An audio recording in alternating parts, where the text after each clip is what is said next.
If you've ever told yourself that you're too busy to do something, then you'll want to watch this video. Out of all the reasons people give, again myself included, for not doing stuff, busyness is by far the number one. People will tell me they're too busy to exercise, or too busy to make better food choices, or too busy to do various things. And again, as always, I get it. I often give that as my reason.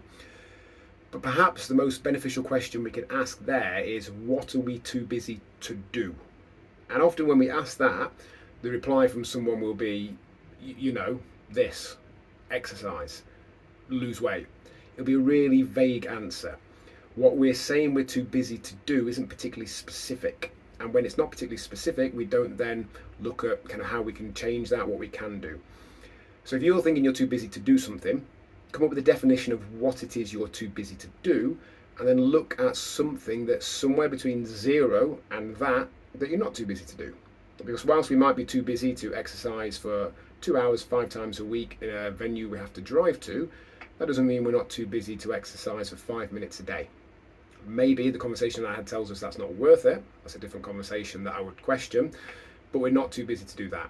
Maybe we're not too busy to do 3 45-minute workouts somewhere nearby.